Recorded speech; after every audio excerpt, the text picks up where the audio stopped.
Welcome, everyone. I'm going to get us started with a little bit of a slow introduction just to let some people log on. I want to welcome everyone to our first webinar of 2023, Assessing and Connecting with the Caregiver. This is part of a webinar series being put on by Dementia Care Aware. We have a webinar every month. This month, we have two.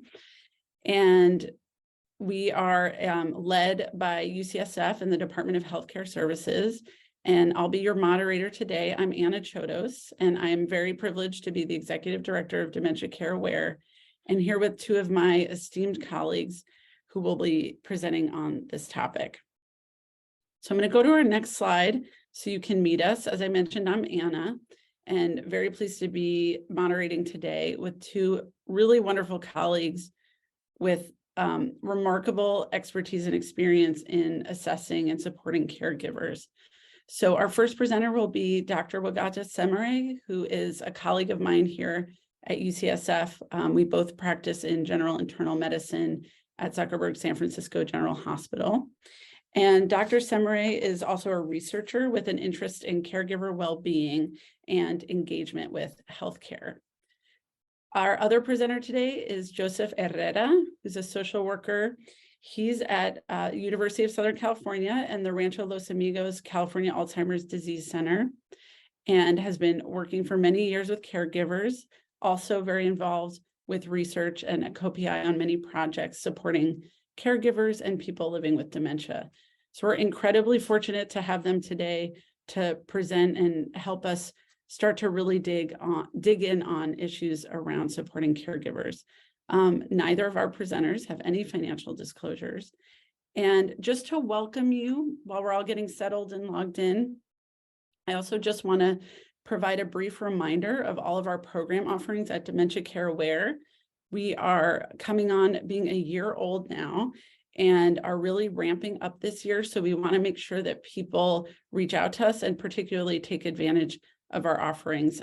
We have currently what we call a warm line, so for providers or administrators to get advice on dementia screening, and you can soon be able to talk to consultants live. That will be going live in mid-March. Right now it is a web form. We have trainings, including our primary core training, the cognitive health assessment, which is really the foundation of this program. Our monthly webinars, as you well know, and very shortly we'll have our first podcast out.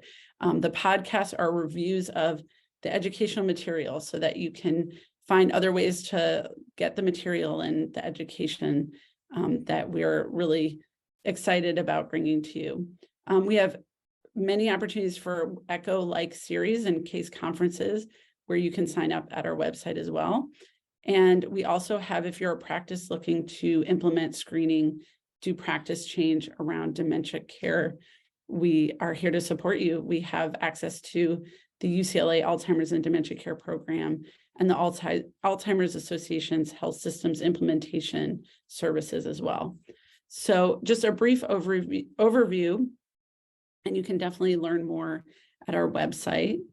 But I wanted to remind you, as we're going into this talk as well, what is going on with our core training and how we're really framing an approach to screening folks with older adults for the possibility of cognitive impairment and dementia. And so right now we have our core course available online, and you can do it on your own pace. And then really the main focus, the refresher going into this discussion about caregivers and how we can engage and support them more, is that we built that into the very first assessment of a screening approach for people, older adults who we want to know if there's any chance of cognitive impairment or dementia. And so in taking a history, using tools to assess for cognition and function, we're getting at the clinical symptoms, but then also doing a very brief assessment of if there's a caregiver or support person in that person's life really helps us also to do care planning and engage with some of the foundational supports that we know are necessary in people who are living with dementia. So I just wanted to remind you that that's why that's a really early and key feature of our webinar series as well. We really want to emphasize the importance of these assessments.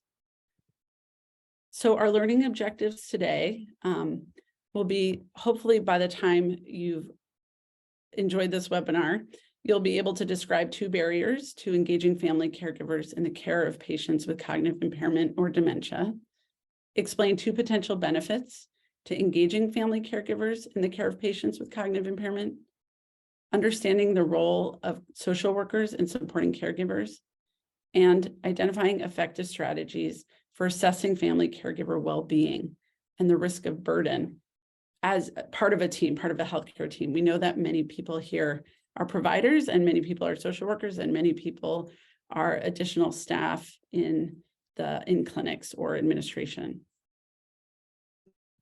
So without further ado, I will pass it to my colleague, Dr. Semere. And I just want to point out that we should have enough time for questions, and we'll have a Q&A at the end. But throughout, if you have questions in the Q&A or chat, I will try to get to those as those pop up. So thank you so much. And Dr. Semere, welcome. Thank you. Thank you so much, Dr. Chodos.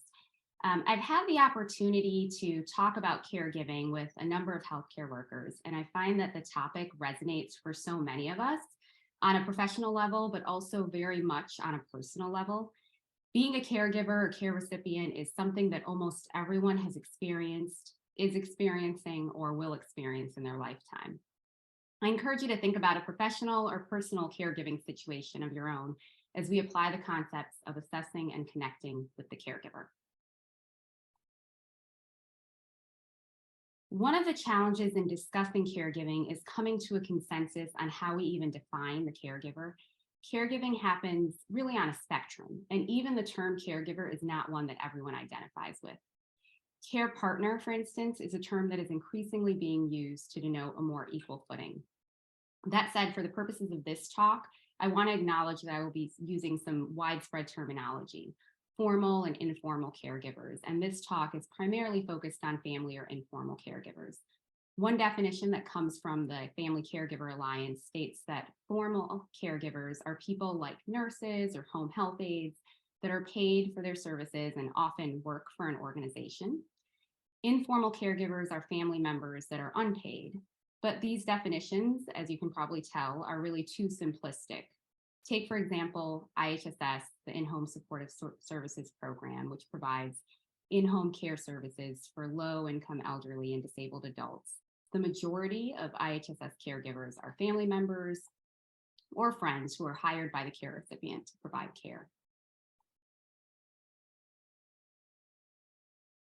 We often call caregivers the hidden patient or person, but when you consider that 80% of people with dementia are receiving care in their homes, really the caregiver is a very present person in our patients' lives, and we just need to take the time to see them.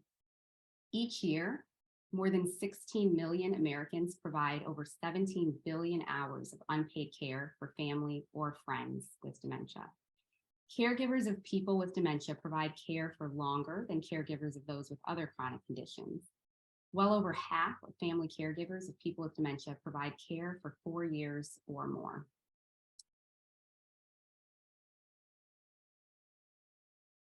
Two-thirds of dementia caregivers are women, 1/3 are age 65 or older, and are often dealing with their own health conditions related to their aging. About 25% of dementia caregivers are what we call sandwich generation. So these are young and middle-aged adults who are simultaneously raising children and supporting their parent with dementia. Despite the widespread involvement of caregivers in the lives of patients with dementia, few are really acknowledged by healthcare providers and really the health system in general. Only 29% of caregivers report being asked by a healthcare professional about their caregiving needs. When caregivers are addressed in the healthcare setting, the questions are often not about them, but instead are very patient-focused. Only 13% of caregivers report that a healthcare professional asks what they need to be able to care for themselves. Why aren't we having more conversations with caregivers? Well, it's hard for a number of reasons. Think about the caregiver situation of your own that I asked you to keep in mind. Here are just some of the barriers that you've likely experienced. One, the professional code of ethics that tells many providers to focus first and foremost on the patient's needs.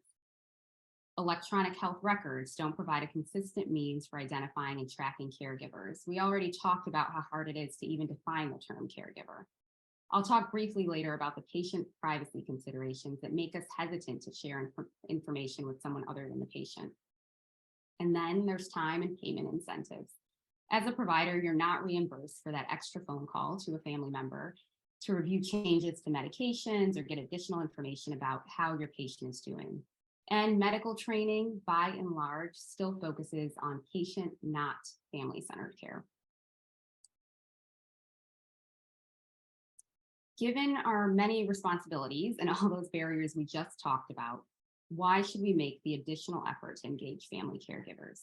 I would argue it's because engaging the caregiver directly leads to providing patient care, and there's evidence to back that up. When your patient is discharged from the hospital, that transition is made easier when a family member is keeping track of the medications or the follow-up appointments. That person might catch a change in dosage and prevent an adverse event.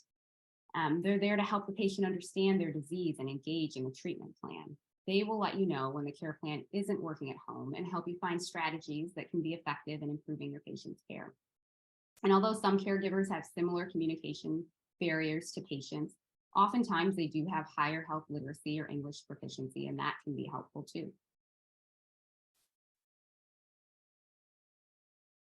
When we take the time to recognize caregivers, we can first start by verifying, then validating and supporting that decision to provide care. We can learn what they need to do their job best and then connect them to the resources that help them. We can also do our best to help anticipate the challenges that will come their way and better prepare them to cope.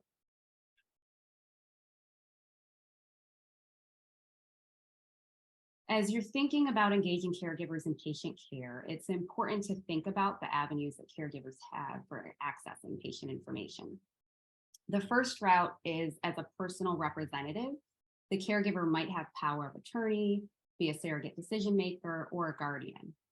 Oftentimes, patients complete an advance directive and they name a caregiver their power of attorney. What they and the caregiver may not realize is that the power of attorney does not usually come into effect until the patient loses capacity. The caregiver does not automatically have decision-making authority and access to all of the care recipient's health information. Another route for access is through a written documented HIPAA authorization that the patient signs and is kept on record. The third and probably most common route for access we encounter is something called the family and friends rule. And either the patient gives or does not give consent to share health information with the caregiver. The caregiver might be present and the patient doesn't object to sharing, or the provider feels that sharing is in the patient's best interest, which can happen, for instance, when patients have demonstrated a cognitive impairment.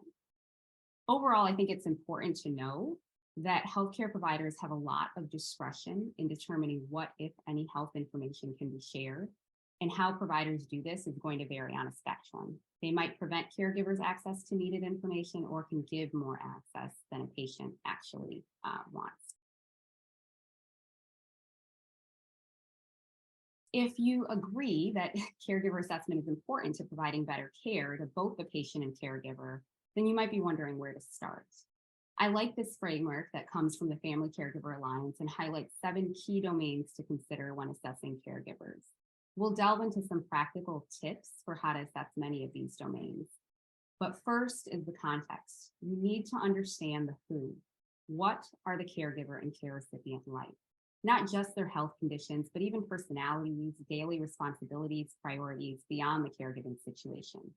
Where is caregiving taking place and how? Living together or apart? It helps to be very granular. What is a typical day like? Next, try to understand what the caregiver knows and perceives when it comes to the care recipient. And I would contrast this with what the care recipient knows. Sometimes they're similar and sometimes they're vastly different. And as a result, maybe there are too many or too little boundaries in place. Next, think about what the caregiver values. Maybe above all, they want their loved one to live at home with them because in their culture, caregiving is a burden you bear, oftentimes also with love and benefits, but you do everything to care for your elders even when it's not safe for them or you. That brings us to considering the caregiver's well-being And we'll talk more about this one later because it really is very important. As I mentioned, think about the consequences and rewards a caregiver might experience. Ask them what caregiving means to them. And I want to acknowledge that we know caregiving is experienced differently across racial and ethnic groups and sexual and gender minorities. So it's also really important to understand that context.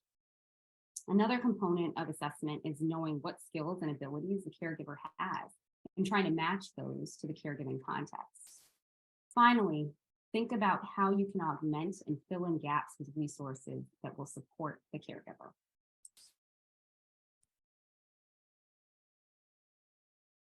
Health systems certainly need to evolve and change to become more family-centered, but there are some strategies that providers can use now to engage caregivers. Many caregivers wish they were just asked how they're doing, something that often fails to happen in the context of busy clinical encounters. You can ask some strategic questions about the caregiver's health and make recommendations that are practical, like keeping a journal about caregiving and listing challenges so that you can discuss them at future visits. It also helps to engage in active listening. Caregiving is hard work, and acknowledging that can go a long way, showing empathy and validating the caregiver's efforts, acknowledging and reaffirming any ethical dilemmas that they're facing.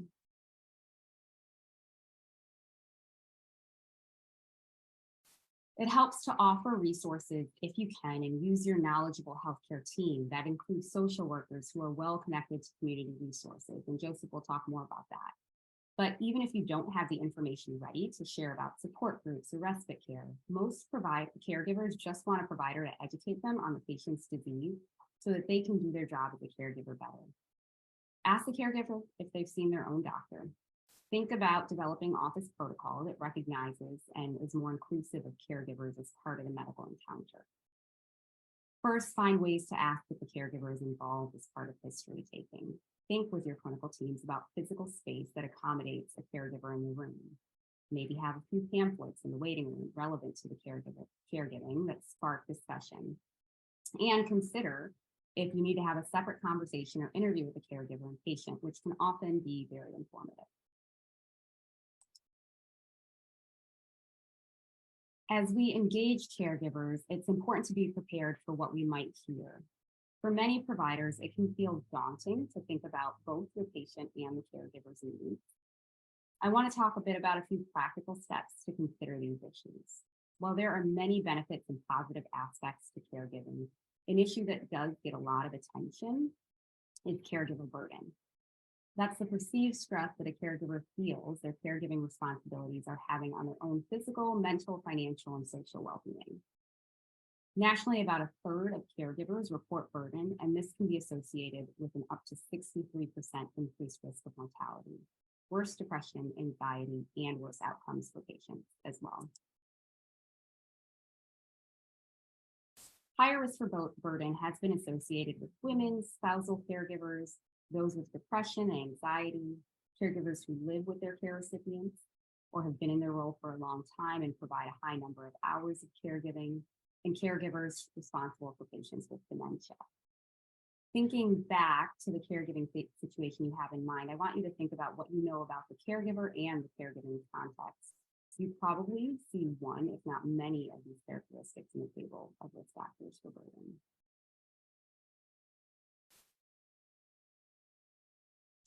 A few suggestions on ways to approach discussion about caregiver burden.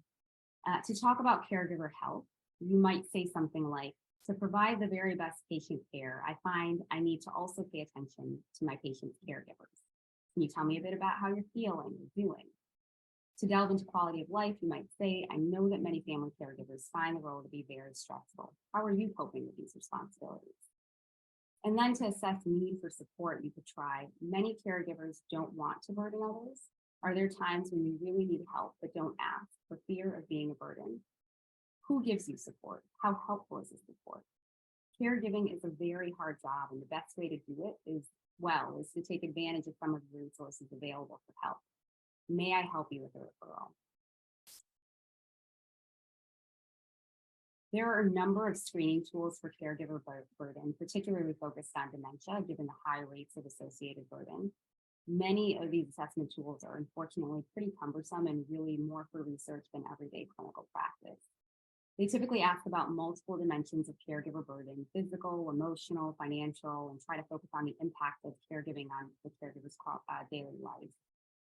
We really do lack cultural and linguistically tailored instruments, which is unfortunate given, as we discussed, the different caregiving experiences across racial and ethnic groups. There are, however, a few short screening tools that are being studied and validated, especially in the area of dementia. The Zaret Burden Scale is a widely validated and studied tool. It's been around a long time and was established first in dementia, though now it's been applied to other conditions. It's been tested in Spanish. The original tool has 24 items, but the shorter 12-item Zaret and 4-item screener have also been validated. The key questions in the screener are here. Do you feel that because of your relative that you don't have enough time for yourself? Do you feel stressed between caring for your relative and trying to meet other responsibilities, work or home? Do you feel strained when you're around your relative? Do you feel uncertain about what to do about your relative? The caregivers answer these questions on their own. It's a self-assessment on a 4-point scale, and a score of 8 would indicate high burden and suggest a need for follow-up.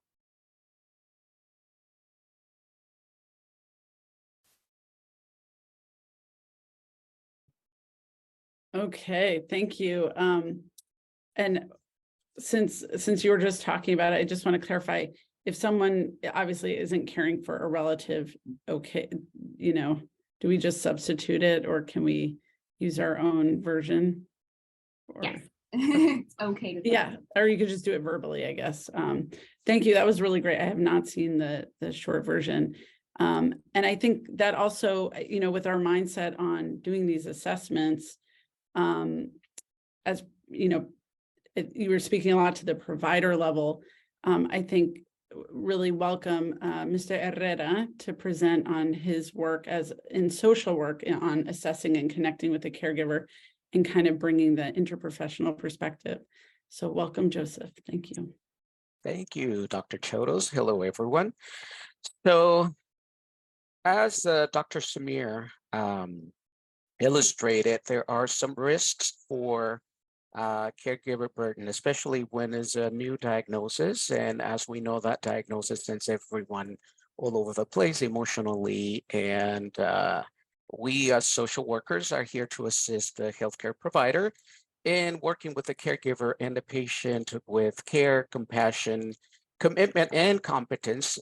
Most importantly, competence, because we have to be able to have patients and caregivers to understand and assimilate the new diagnosis, and then also assist in providing a safe space for them to cope and manage the disease continuum and their evolving needs. Because as we will see, there are a lot of things that change as far as the disease progresses. So we are a source of support. We must be knowledgeable about the dementia, the different stages, the different needs of the patient and the caregiver as the disease progresses, loss, resources available, and these are accurate and real resources, because it's very important not to just direct somebody to a website or to provide a link, but we have to understand that the links or the resources are there and they're ready at the go. And also teach caregivers how to navigate the systems, especially public benefit systems that are a little complicated. And so I would say that all medical practices need social workers in the workforce, especially those that are working with dementia patients.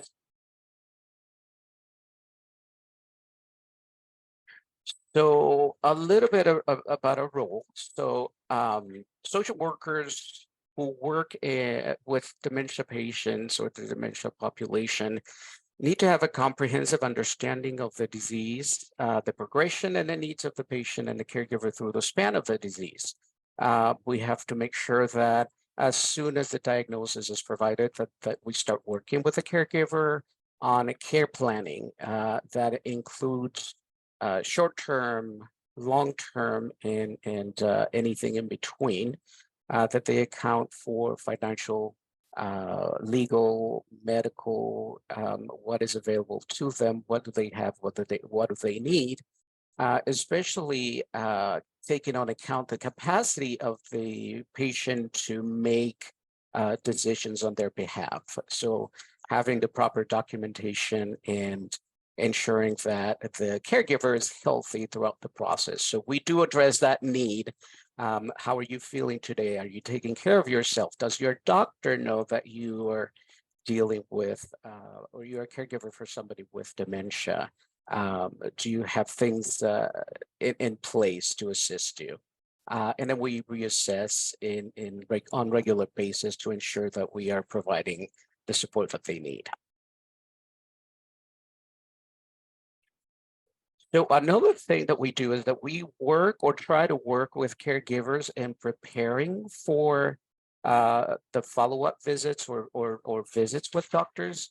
It is very, very important for them to be on top of things. And a lot of the times, if they are stressed, if they are dealing with a lot of emotional issues associated with their own health, their own relationships, or just caring for the individual, it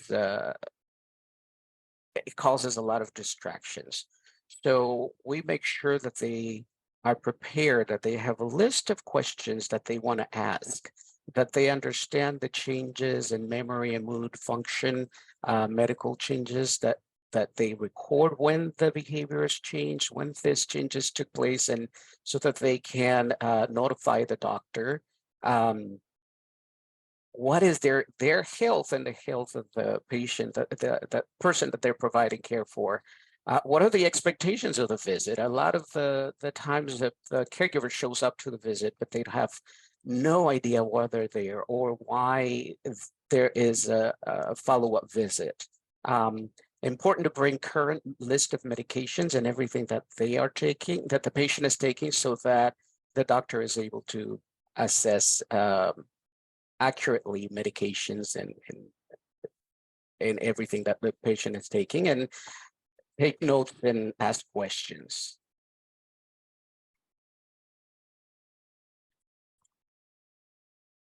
So some of the interventions for support the caregivers of inpatients is, I think this is Dr. Semere.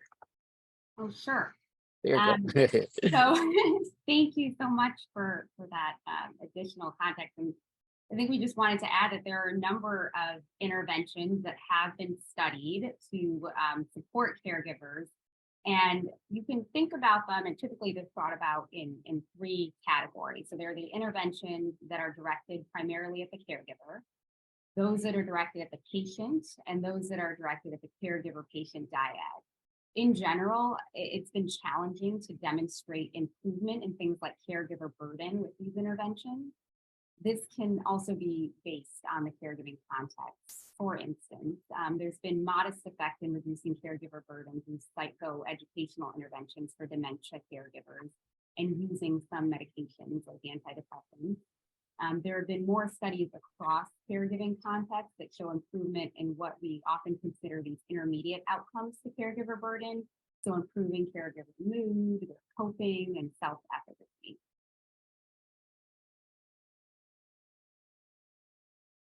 There are also some very practical interventions that are good to consider when you're encountering a caregiver who may be at risk for burden.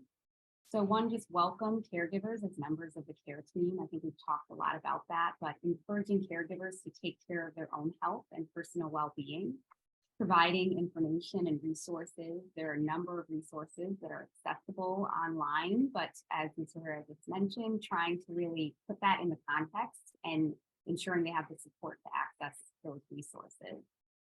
And again, would encourage you to connect to colleagues and recognize the interprofessional approach that this requires. So social workers, pediatricians, palliative care specialists, who are often tapped into more resources, especially things that can be very hard to come by and connect patients and caregivers. So that brings me to the importance of incorporating social workers into your practice. So, food for thought. Do you have any social workers or access to social workers? Are they part of your interprofessional team? Are they trained to work with dementia patients and caregivers? Because that's such a specialized field that is very important that they're properly trained. And can you and your community identify social workers that can be engaged and collaborate with you in your practice?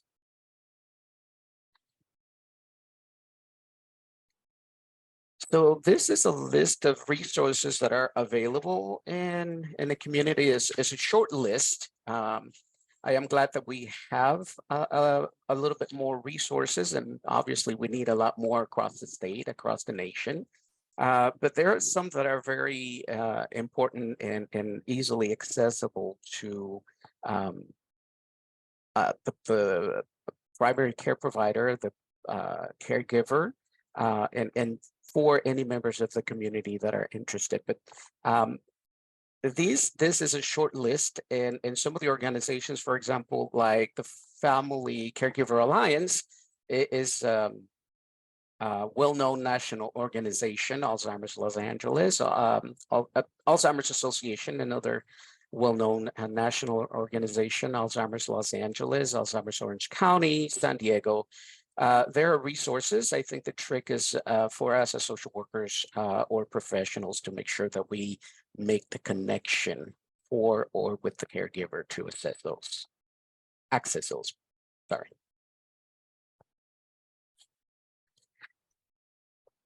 With that, I think we'll conclude by just some of the key take-home points. Caregiving is important, and there will most certainly be an increasing need for caregivers in the coming decades as our population ages. Engaging caregivers can be done effectively, and it's beneficial to providing high-quality patient care.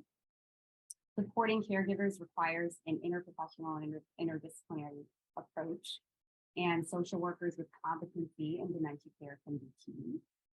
And there are a number of practical steps and strategies that can be employed to support caregivers as they care for patients, starting with asking caregivers who they are and what they do for their care recipients.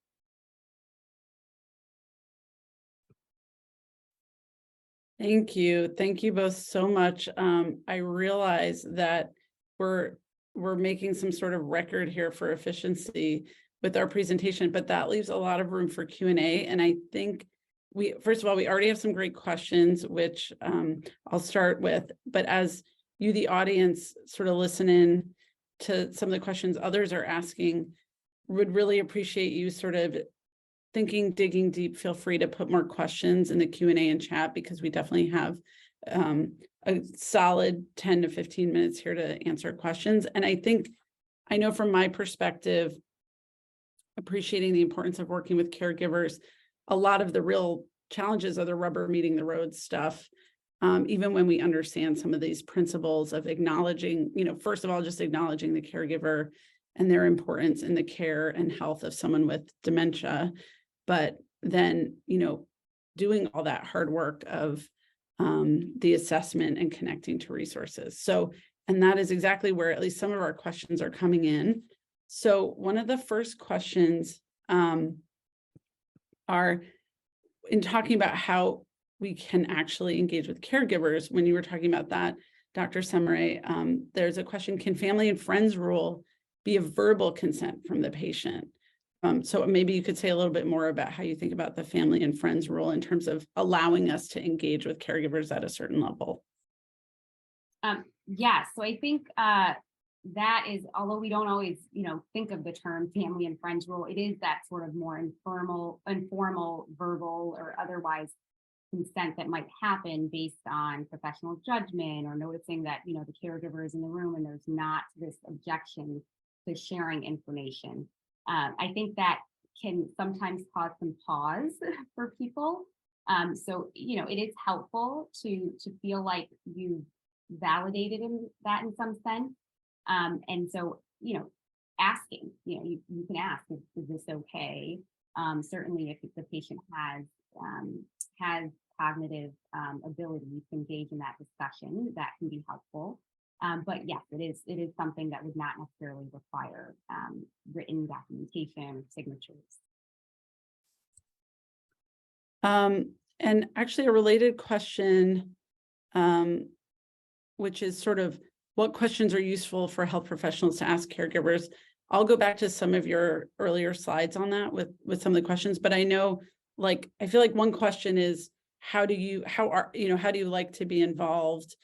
And is it okay for us to have a conversation together? Should we also have a conversation separately? I usually ask that of the patient to start, just to make sure they're sort of at the center of the visit. But do you have some like favorite questions you like to leave folks with? And I ask that of both of you. I'll go back to your slide on this as well. I would say absolutely. I echo the trying to ask to start, certainly starting with the patient. We spent a lot of time talking about bringing the caregiver into the room, but we want to make sure that we're doing it in a respectful way and that we're considering the patient's wishes as well and how they like to be involved. So yes, I do ask, is it all right if would you want me to have this conversation with the caregiver here? Should we have a separate conversation? Oftentimes, I do find that it helps to have some separation. So just preemptively asking perhaps the caregiver to step out for a few minutes while you kind of examine the patient. And at that point, it can be a little bit easier to ask the patient their preferences in terms of engaging the caregiver. And then being able to kind of proceed feeling more comfortable that you've assessed their wishes and accommodating that. And just really quick to follow up on that, how do you document the caregiver concerns in the chart? Do you just document it in the regular note? Yeah, so this is certainly a frustration of changes that need to happen in our health system. And when we talk about the need to really recognize how important and critical the caregiver is for our patients, there really isn't an easy way or a place or a structured area to document this in the chart. I do just simply document it in the patient's chart so that I'm tracking it and keeping track of caregiver concerns. And often that might be an additional problem, like caregiver well-being or burden. And I'm sort of talking about the context, which is very relevant to my patient's health. But yes, it does bring in the caregiver and that I've screened and found some burden, but it's kind of listed under the patient's chart. I think the downsides are, of course, that's not easy to find. People don't really always look there. They don't know where. We don't have somewhere where we get to easily list caregiver. People do different things like sticky note or other strategies to kind of loop in the big interprofessional and interdisciplinary team that's helping with the care. But I think there needs to be a lot more to make it easier for providers to find a space. Mm-hmm.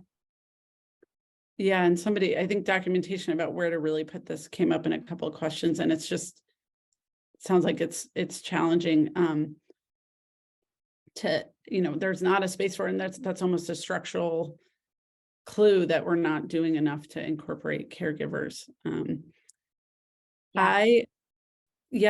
to ask you, Joseph, we have a couple of questions that I think are really would love to hear your thoughts. So a very it actually wasn't a question, but it's a comment that I think is related, and I'd love your thoughts. A very important part of the caregiver journey is including and educating the caregiver upon receiving diagnosis. And you talked a lot about education, obviously connecting to in California, we're rich with so many amazing organizations that do this, all day, every day. But what is briefly your approach to educating upon receiving diagnosis, or any tips around that? So first and foremost, what I do is ask the caregiver, how much do they know about the disease? What do they know about dementia? What do they know about Alzheimer's, if that's what it is that's causing the dementia? And make absolutely clear that they understand the difference, that Alzheimer's and dementia are not the same thing, and they are not a psychiatric condition. so nobody's crazy. And so, especially because of the different cultures, a lot of people, the only definition of dementia is crazy.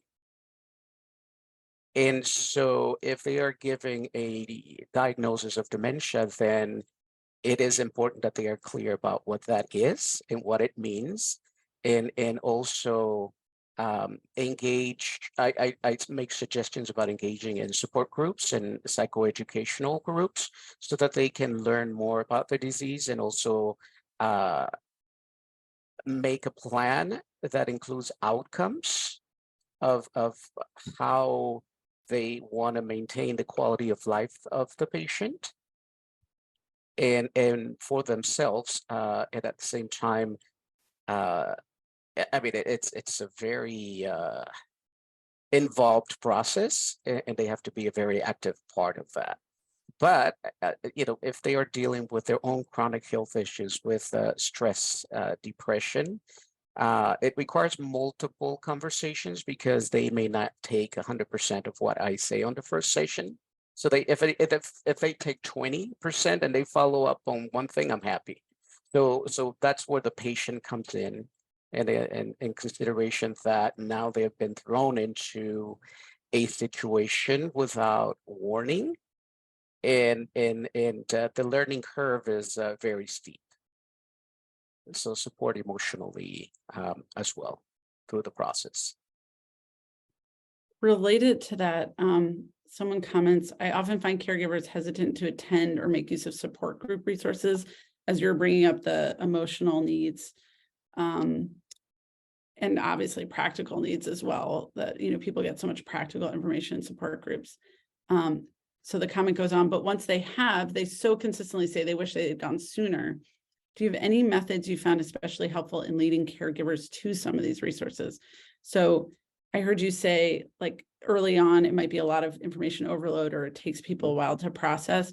I find it also, I agree, like, challenging to get people to jump at the chance to go to a support group, and any motivational tips or thoughts on that one, Joseph, or how you've been successful there?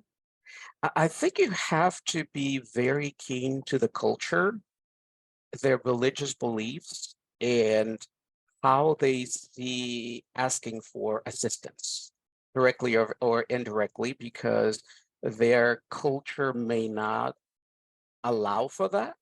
And so take in consideration, so social workers are very adept to speaking the language of the patient. And if they speak with religious terminology, then we sort of adapt to that and assimilate. And then so we use our own language and ask, what would it take for you to attend a support group? And a lot of them will give you 101 excuses from the outset.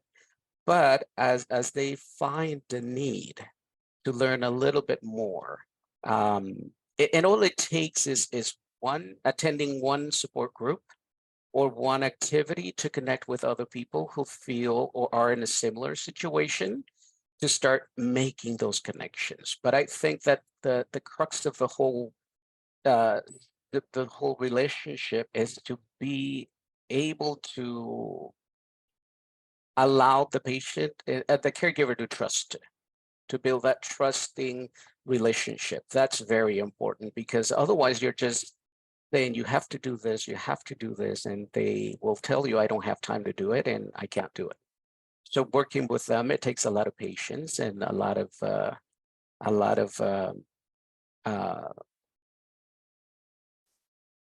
care and patience, I would say, on that.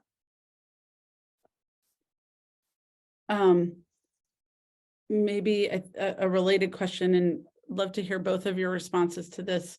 A common frustration, actually, I think we can combine these two. A common frustration expressed by family caregivers is feeling unheard about what their experience is like in the home. How can providers better incorporate the caregiver's perspective when it may differ from how the patient presents in a clinic visit? And then someone also says, some caregivers feel guilty leaving their family member with dementia to go to a support group.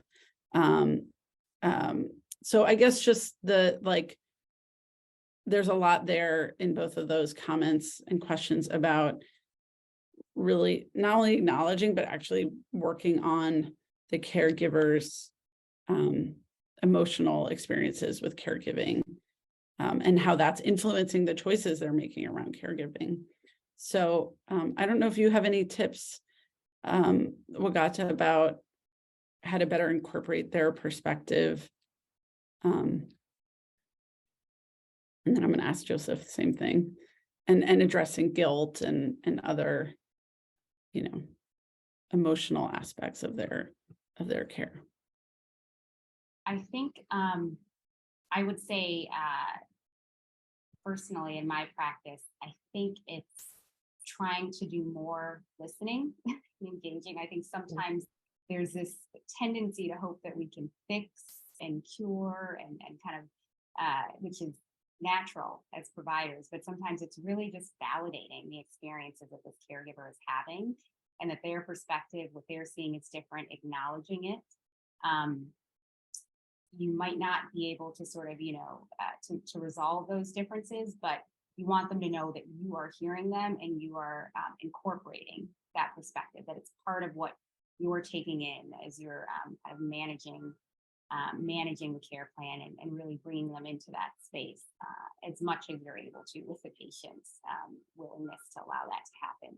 So yeah, I think it is just trying to step back and do quite a bit of that listening as they work through the process, especially if they're kind of early in the diagnosis and how they're kind of grappling with things, and not jumping to the immediate fix is what I found. Yeah, Joseph, do you have additional comments? Yes. So validation of the caregiver and their efforts is so essential in this relationship. And they will tell you, oh, I'm doing great, I'm doing fine. But once you pry a little bit, then they start, and if they trust you, then they start disclosing some of the issues that they're going through. And there's a lot of emotionality about being a caregiver. And part of it has to do with what was the relationship between the caregiver and the patient prior to the onset of the disease.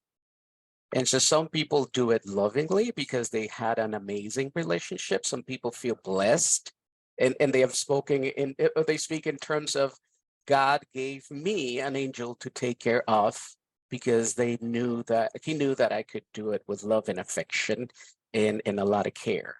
And some people feel the opposite, like I must have been a terrible person in this life or prior life, because this is just the pits. I just can't do it. And so the guiltier they feel, or the more strained the relationship, I've noticed that the more effort they put into the caregiving relationship, to the detriment of their own health and mental health and physical health and emotional well-being. And so if the doctor or the provider does not ask how they're doing and does not validate, then they're fine with that. But there might not be taking care of their chronic illness. They might not be taking care of their own needs because they are so invested in taking care of the patient. So I think, yes, it's patient-centered. But in this situation, the caregiver is also part of the team and needs to be validated, and their needs need to be met. And that's where social work comes in. We care for the caregiver and educate them about the importance of taking care of themselves, because if they can't take care of themselves, then certainly they cannot take care of the patient. And I'm not certain by any means, but I'm guessing many people, if they're working in environments without a social worker, are currently really sad that they can't work with you, and you can't work with all their patients, Joseph, because obviously you're a really amazing and supportive resource for them. And there's so many questions about, okay, what do we do if we don't have a social worker? Any tips to find social workers to partner with a practice? So how would you any tips there if you have any? People commented it's a challenge for some clinics is affording the social worker. And so I guess any additional thoughts or ways that you would think we should be advising people who might be listening today on how to sort of expand their capacity in that regard if they don't have that real interprofessional team embedded in their practice. And then I'll just say there was a couple of really interesting comments, and one that said that social work is so badly needed, addressing the caregiver so badly needed. How do we create quality standards, reimbursement for time spent to support the full team, and any tips to make systems change to bake this in? So I think to the extent that you can address all of that, like how do we build more social work capacity if we don't have it? And if you have any thoughts on systems change, and if you don't, we'll pass the baton to Wagahta here afterwards. So I'll give you my 2 cents, and then we can pass it on. But so you have to, I guess, take a look historically at social work and how the profession has evolved. And so we have like myself, for example, if I tell somebody that I am a social worker, the thought that elicits in their head is that I work for DCFS and I am going to, so I go home to home taking children away from families. So that's what they see. They don't see the scope of the profession as such. And clearly, I think we need to go back to the institutions that teach social work. And they do have social workers that work in geriatric field, but the training in dementia care is a chapter, if that, is very minimal. So I think at that level, at the macro level, is important to look at institutions in the profession.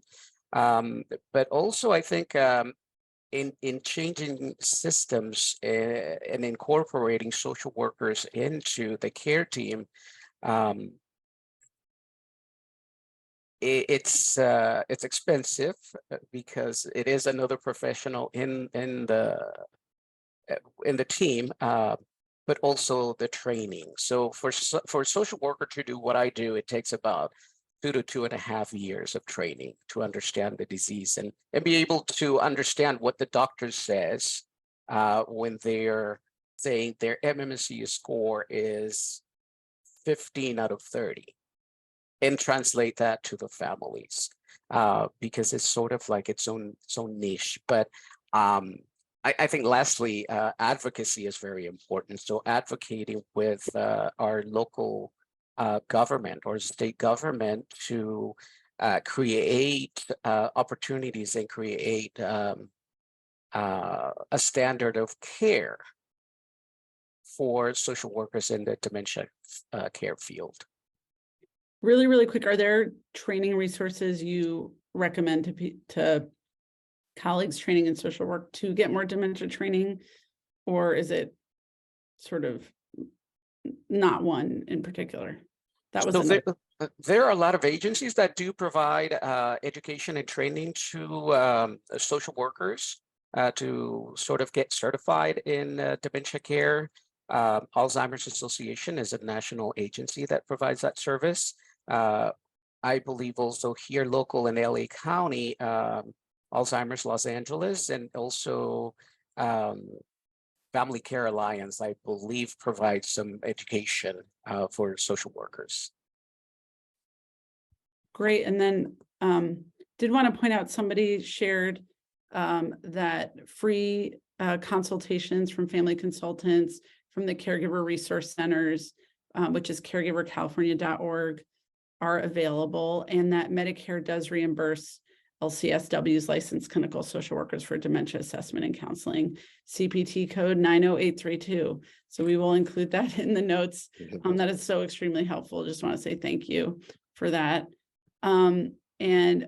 Similarly, a lot of community-based organizations might be a good tie-in if you don't really have the embedded social worker or somebody, right. As we all know, at the optimal level here of Joseph's skill and passion for helping people, caregivers of people living with dementia. So reaching out to them and maybe forming more of a warm partnership with them to get that support for people. I think that makes a lot of sense. And I've had a really good experience just calling places and saying, it seems like you'd be a good fit for my patients. Here's who I serve. Does that make sense? Can I refer more regularly? What's the best way to do that, et cetera, to like start to create those connections. So I want to thank you for that comment. And then to point out also, somebody said a lot of online peer group and caregiver support resources these days from many local Alzheimer's organizations and in California. So to explore those in your area or from the national organization. So we'll have links in the slides that we share on the site after this. And sorry, I just have to come back to, are there any system solutions that we have that you see that you're working on maybe, Wagahta, and do you want to share any of those? And then we'll wrap it up after that. I think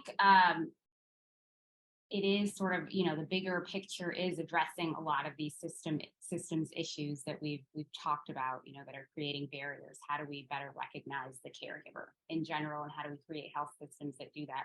There are some things, there are definitely steps that have been taken. The CARE Act, Caregiver, Advise, Record, Enable Act that was pushed through with AARP, 8 or so years ago, 8 or 10 years ago. And the idea is really to ask about the caregiver at the point of hospital discharge if someone has a caregiver. And if they do, hospitals are required to contact that person and then provide some training on discharge activities. And that can be a way to pull in a caregiver. Of course, the limitations are it's focused to the hospital. It's focused on the hospital setting. Even though it's been adopted by a lot of states, there's not really auditing to the degree to which they're actually doing it or strict compliance.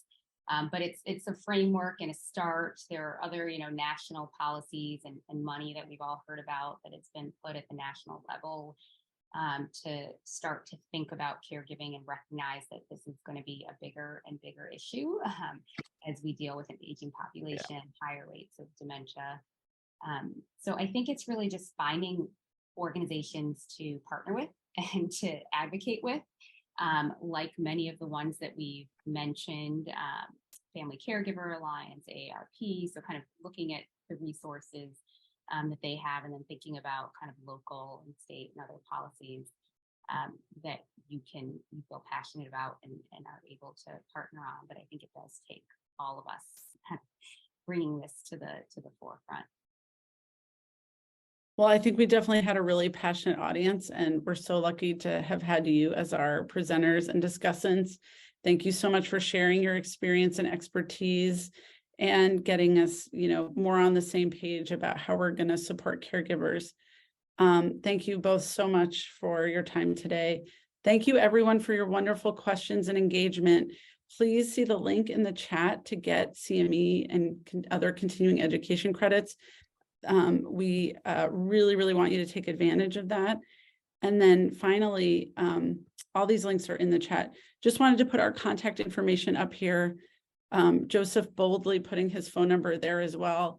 And but we really welcome your engagement, suggestions, feedback about the program, any information you heard here today. We're always trying to get better and make sure to represent all the wonderful work that's being done across the state to support caregivers and people living with dementia. So thank you, everyone. We'll conclude the webinar there and have a wonderful afternoon.